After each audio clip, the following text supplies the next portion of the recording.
Maelekezo muhimu kwa waombaji wote wa mkopo HESLB 2026-2027. Waombaji wote wa mikopo kwa mwaka wa masomo 26-27 wanatakiwa kuzingatia yafuatayo. Namba 1, kusoma na kufuata taratibu za maombi zilizoelezwa katika mwongozo huu. Namba 2, kuwa na anwani ya kitaifa ya makazi yaani NaPA ya sasa iliyotolewa na Wizara ya Habari, Mawasiliano na Teknolojia ya Habari. Namba 3, waombaji wenye umri wa miaka 18 au zaidi wanatakiwa kuwa na namba ya kitambulisho cha taifa wakati wa kutuma maombi.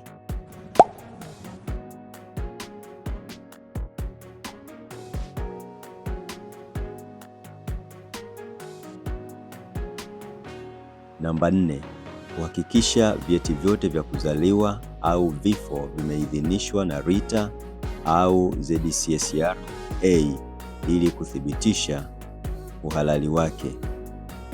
Namba 5, waombaji waliozaliwa nje ya nchi wanapaswa kupata barua kutoka RITA au ZCSRA ili kuthibitisha taarifa za kuzaliwa.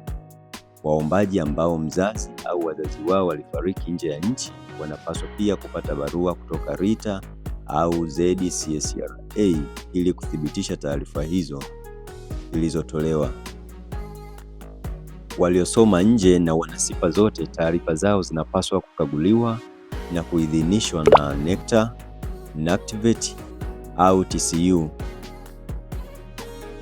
Namba 7, kuwa na akaunti ya benki iliyo hai na yenye jina linalofanana na lile lililopo kwenye cheti cha kitaaluma cha Form 4. Namba 8, mwombaji anapaswa kuwa na namba yake ya simu iliyosajiliwa na inayopatikana. Namba hiyo itatumika kumfahamisha mwombaji kuhusu maendeleo ya maombi ya mkopo na mchakato wa malipo. Namba 9, hakikisha fomu ya maombi ya mkopo ya mtandaoni imejazwa kikamilifu na ukurasa namba 2 na namba 5 zimesainiwa na kuidhinishwa na mamlaka husika kabla ya kuwasilishwa. Namba 10, waombaji lazima wapitie fomu nzima ya maombi na kufanya marekebisho pale inapobidi kabla ya kuwasilisha.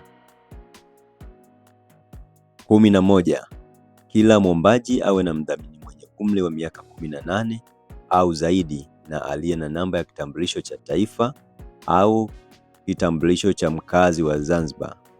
Mdhamini aweza kuwa mzazi, mlezi au ndugu yeyote anayeweza kutoa taarifa za mahali alipo mwombaji inapohitajika. Namba 12, waombaji wote lazima wazingatie kwa dhati tarehe ya mwisho ya kutuma maombi ya mkopo. 13, kwa udanganyifu wowote utakaogundulika, mwombaji ataondolewa kwenye mchakato mzima wa maombi na kuchukuliwa hatua nyingine za kisheria zinazohitajika. 14, waombaji wanashauriwa kufuatilia matokeo ya mchakato wa maombi yao kupitia akaunti zao za SIPA. Dirisha la maombi ya mkopo kwa mwaka wa masomo 26-27 linafunguliwa tarehe 19 Juni 2026 hadi tarehe 31 Agosti 2026. Unaweza kuupata mwongozo huu kwenye tovuti ya www.heslb.go.tz.